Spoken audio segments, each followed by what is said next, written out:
Hi everybody, this is Dennis from the Dennis and Andy Show. I'm going to give you a full review, although it'll be kind of a short one, of the first 5 issues of the Hellfire Gala. I had already done the Planet Xmen one with the big reveal, so I kind of wanted to get through and let you guys see this. So the story kicks off in Marauders. Host Emma Frost invites you to celebrate mutant culture to strengthen Krakoa's friendship. Gates open at 7 p.m. So they've invited basically all the hoo-hoos of the world to the mutant gala that's going on in there. Our friends and enemies are watching, so we really need success tonight. So we see emissaries coming in. We see the Avengers. You know, there's She-Hulk and Blade and Captain Marvel, Thor, Captain America. They're all wearing these flowers. All guests are required to wear them. Before they step through the portal, they go through the portal. They're actually greeted by Emma Frost. You know, Captain America's knock knock. We see the Fantastic Four walk through. We actually see, a number of the other people. They kind of hug everybody because, they're trying to put on a really good face here. All of a sudden, Iron Man, he doesn't go through the gate. He flies in and does his Iron Man landing. Get a good look, nosy. It's the outside of this beautiful head that you'll be staring at tonight.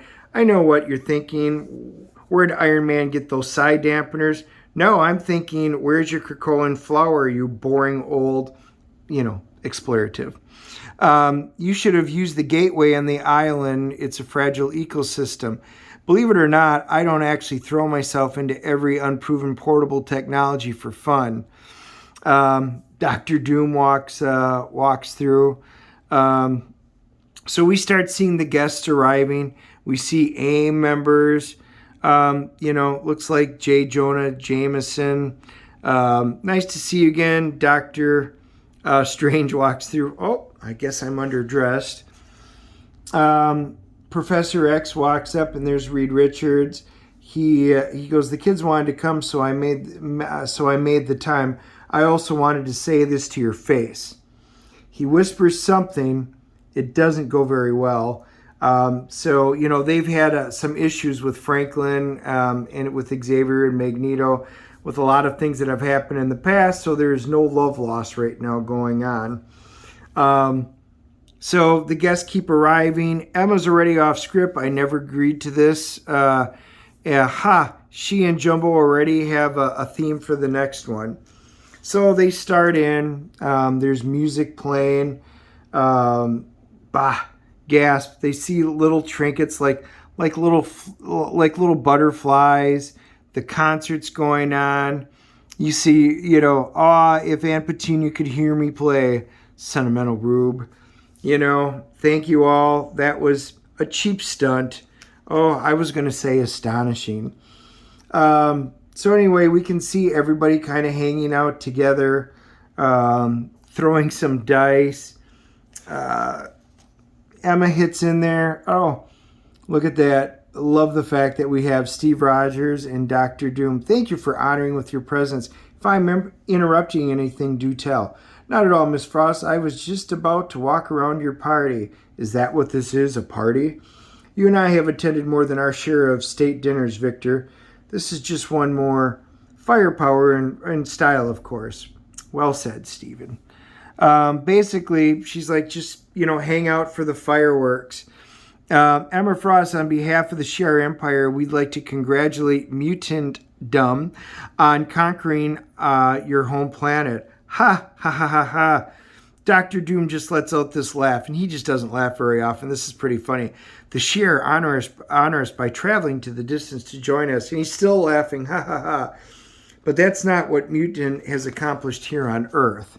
Excuse me, Captain, duty calls, Miss Frost. So anyway, they continue their conversations. Well, you're the boss. So it's all the intermingling. we're just going to kind of flip through this. It's just a lot of small talk that's going on. They do leave several hints about what's going on, you know, in the big reveal, which we were waiting to find out if they were going to have it in here, but they're not. Jerry Duggan was the writer. Matteo Lally is the artist. I love the art in here. I love Matteo's stuff. We actually see, well, Doc, I don't want to be rude at a party, but I want some time to gather my thoughts. So the big reveal has just happened. They don't show what it is in the book, but it is huge. They were like, if I hadn't seen it with my own eyes, the president wants to speak with you, Mr. Ambassador. I'm sure he does. He'll want to contact you. Thank you for coming, Mrs. Ambassador. So whatever this big reveal is, we don't get to find out exactly what happened, just that it did, and it was big, but it didn't exactly go over well. What do you think, Cap? Don't know about this when we met a few days ago. Well, certainly not, but I had an inkling. Well, it looks like you solved one big problem, but I'm worried you might have made an even bigger mess. I just hope you all know what you're doing. See you out there, Scott. Next, dinner is served, and you meet the X-Men. They have a really cool storyline that's in the back. It's a reprint. It's really cool. It wasn't a bad first issue. Kind of did what I thought they were going to do. They kind of, you know, led us to believe, you know, with the big reveals coming, but we're not actually going to show what it is. The second part comes into X-Force. In X-Force issue number 20. Kid Omega is reporting in. He goes, hold it, not a step farther. So we kind of got this from the last issue. Iron Man, and they kind of have a problem here. And he goes, you can't get past my suit. I've got dampeners. I know what you're thinking. He goes, I'm going to have to insist you put on a full mental pat down. I know you're fancy yourself, some kid genius kid, but compared to me, you haven't even made out of elementary school. He goes, I know what those flowers are, and I know what you're about to do. And he goes, I am not about to put myself in there. I am not stupid. I'm Iron Man, basically.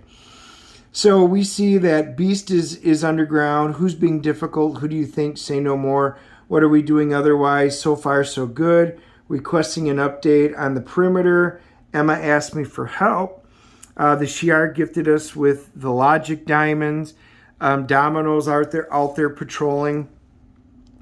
And she goes, Domino, this is Beast. Don't worry about them. They're standing by. But the ambassadors are acting a little funny. They're trying to figure it out. Please don't be insulted when I remind you that you are a field agent. I'll take care of the intelligence. Trust me, I know exactly what I'm doing.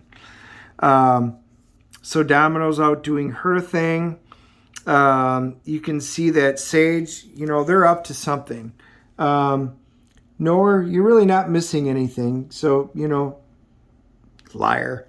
She goes, she can see that everybody's there. Benjamin Percy and Joshua Cassara have done this issue. He goes, no, not yet. I'll admit it that when I made a mistake with Terra Verde, but the mistake was corrected. When Black Tom, Sage, and Jean combined their powers, they wrested control of the Terra Floronics that had taken over the population. Terra Verde is now flourishing. There is no crime, no poverty, no hunger. We take care of them at any care to us. Some might call it Banana Republic. I like to think of it as a docile garden.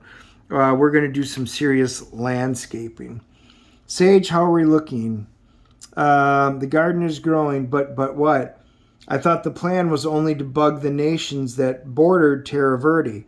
Yeah, that was the plan, but we're not doing anything wrong. Our goal is ultimately altruistic.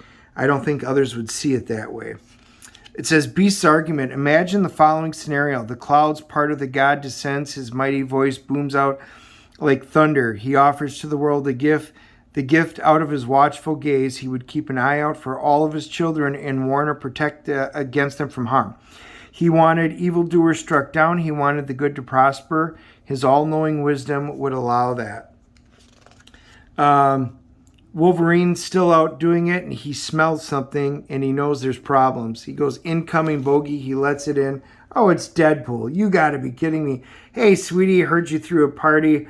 Made the mistake of not inviting me. He goes, that hurts my feeling. Wade, you can't be here. This is really stupid. Wade's like, I'm a mutant.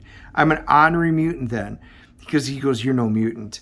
He goes, I'm allowed at these parties. He goes, this is a diplomatic summary, not a keg party. So, of course, they get in their obligatory, combat. Wolverine advised, Domino's on the way. And, of course, Emma Frost comes in. Is there something wrong, darling? Sage, if we're not sure what we're going to do with Shoreside, maybe get Kid Omega on standby. Sage. Deadpool does shoot Wolverine point blank in the face. The battle's not bad. But then Domino just trounces him. If anybody knew it, it's you. Meow. He goes, don't mess with X-Force. No whining, you'll be fine. Consider this a timeout. You okay? So anyway, this is where the interesting part. Emma, what are you doing here? It just felt unfair. You being out here while the rest of us dance and laugh the night away, I thought you deserved a thank you and a treat. Cheers to you. Your colonial rule of Terra Verde. Uh-oh. I know it's not your fault, darling, but you should really know better. This jeopardizes more than one night. It puts an entire nation at risk. If anybody learns what we've done, what we'd be done. The drink goes away. Arrange for the ambassadors to be escorted off the island immediately without incident. Yes, Emma. And decommission your fungal spywork network. Are you all right? Yeah, I just feel a little dizzy. That's impossible. If we're trying to negotiate, know that it's Beast who will answer to the Quiet Council. Excuse me, I'll be right back. No, you don't understand.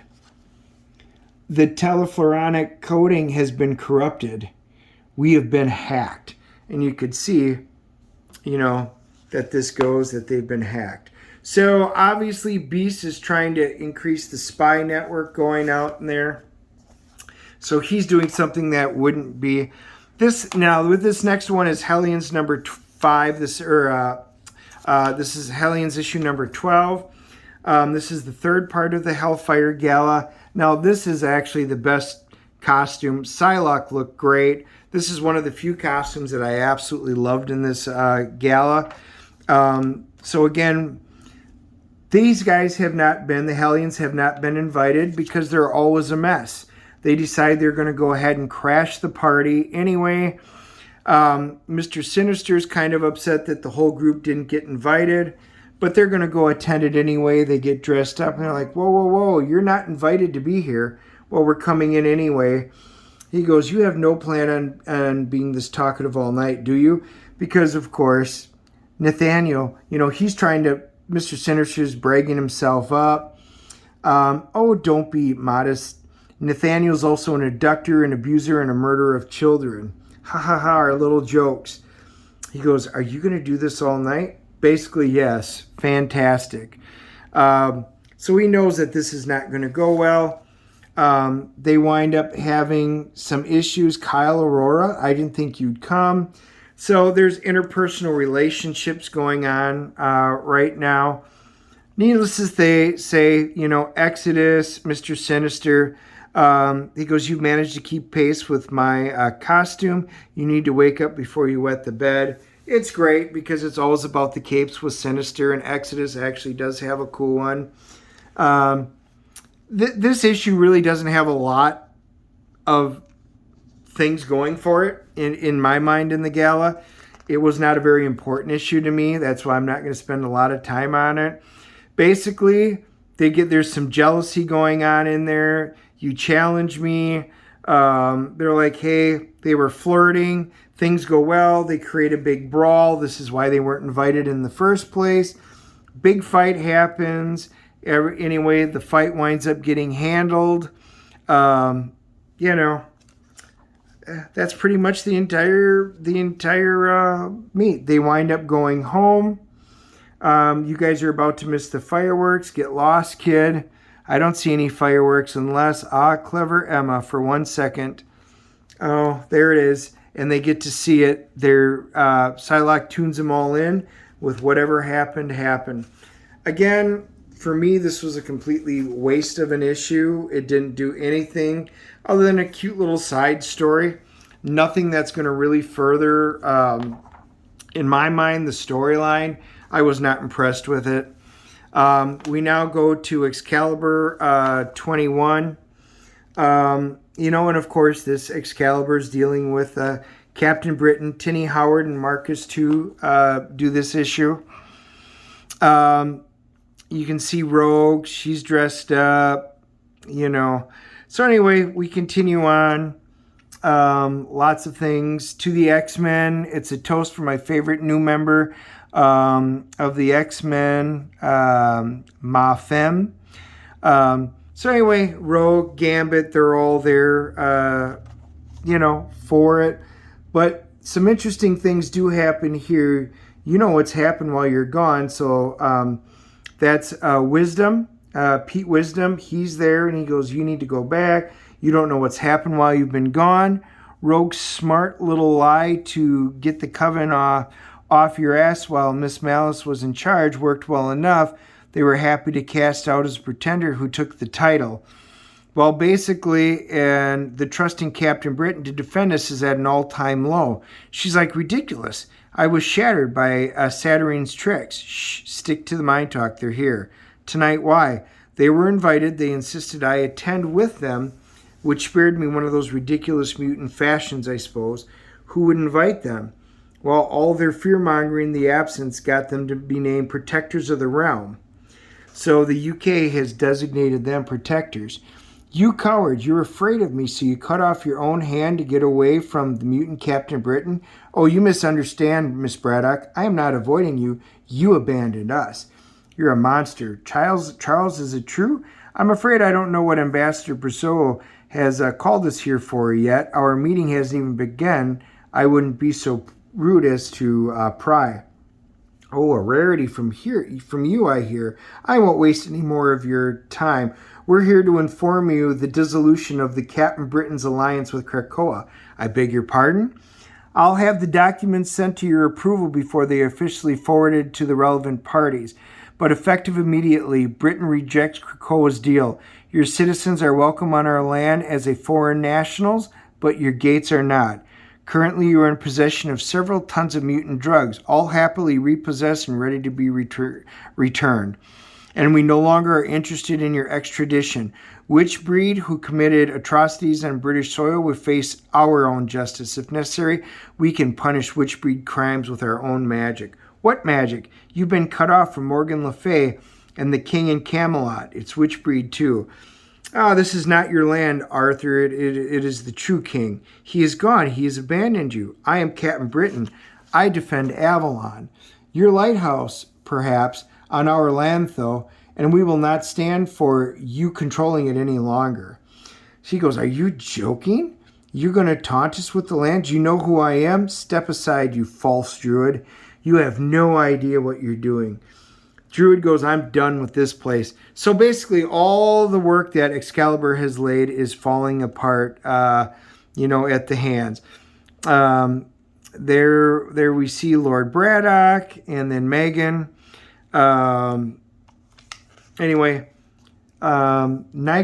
pops in. They have a nice little conversation. Some people are thinking there's a little more going on. How much of the real Betsy would hate them prying? Ha! Come around the lighthouse more, Rachel. It does miss you.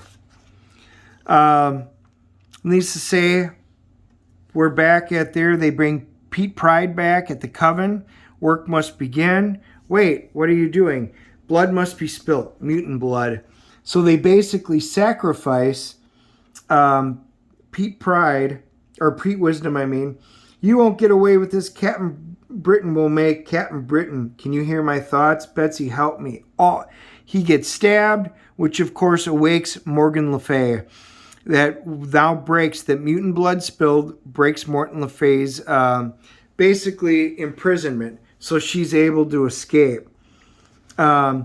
Druid goes out there and he goes, "Hail all the druids of this land. I am ready now. I'm calling you in. I've never asked you guys for anything, not until now. It never seemed worth it. But tonight we need to take something away from someone who doesn't deserve it." The druids all come forth. He goes, "To me, my druids. How'd you get up here? Are you injured, milady?" "Milady, Morgan Le Fay, priestess and queen, you have lit the way with a fire in our hearts." Oh yeah, there it goes. Now the door to bathing their own cursed vine is in their own brood. A new coastline is bored. Hail the new island. She is beautiful, my lord. We will guard her well. Well, Morgan Le Fay, she senses that. Wait, what is that? Oh, is this also a bad time? Shatterstar, hey, I didn't feel you teleport in. Let's sit down. So anyway, they're about to, cover that over. Again, this is kind of a big deal, with what's going on with Captain Britain.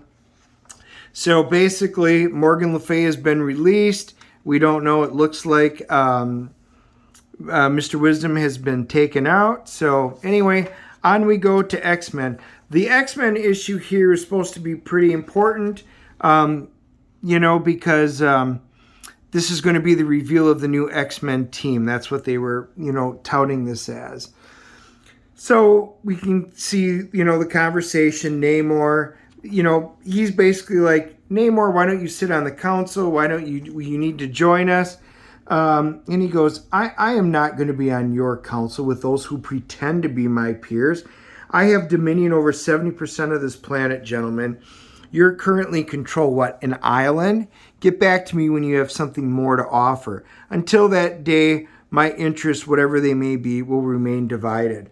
And he goes back in. You can see it with Mr. Fantastic, Captain America. So he goes back over to talk to them. This issue's done with Jonathan Hickman and then Nick Dragata. So if I could have your attention, please. Thank you all. We reached the point in the evening where it's time to introduce the new X-Men team. Of course, before we do that, they have to be selected. Jean, mutants on Earth, open your minds to me. So this is actually pretty cool. What actually happens is Jean uses her abilities to make mental contact with everybody. Doctor Strange is there. He uses his abilities to basically peek in. He doesn't interfere, but he sees what's happening, and that he realizes that they're saying we need X-Men as a presence for continued help in this world, and we're picking a new X-Men team. Put the name forward of the people and let's vote on it. So they do, and it's like really, really quick that this happens. And then it does. Ladies and gentlemen, humans and mutants, I give you your X-Men. So we can see it's Polaris and Sunfire and Cyclops and Jean Grey. We see X-23. We see Rogue. So anyway, this is really cool. It's a pretty cool team that they've put together. We'll see what they do. You can see some of the guests that they have in there. I know, is that Kevin Hart? Patton Oswalt. Not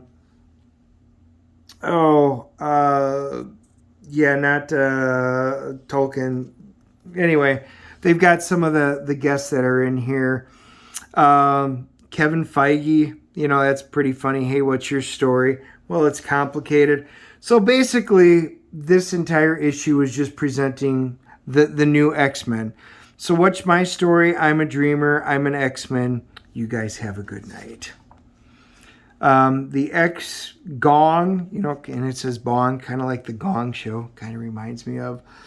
Well, what an ending. Yes, it's often simply a matter of perspective. What seems to be an ending for you might be the beginning for someone else, or more appropriately, what seems to be the ending of an occasion, let's call it a party, a gala even, might prove to be the start of a new proceeding altogether. Expansion, if I might put it into it. I'm ready to connect your minds. All of us, human and mutant, I want to offer you a unique view of the show. You can refuse, of course, but fair warning, this is one of those, where are you at this moment? It would be a shame if you were closed-minded and basically missed it. So you can see it's a neat little art, you know, that they put it out there. She's connecting everybody. We see the red planet and the fireworks have started. So basically, this leads us into the Planet X1 comic book, which I did a full review on, and I'll connect the two to them, which, you know, the start. So this is kind of all the groundwork for what's being laid out and what's going to be moving forward into the X universe, leading up to the big event, and then we'll find the aftermath. I'm going to say, all in all, the Hellfire Gala so far, I'm giving it a CGC of probably maybe a 6.0.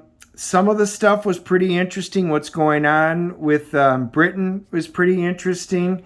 The formation of the X-Men, the way that they did it, that was really cool. Some of the stuff was completely irrelevant in my mind, like the Hellions. The Gala, all in all, I'm not all that impressed. I really was hoping for something, you know, better, especially spread over this many issues. I don't know. Some of it felt like filler to me.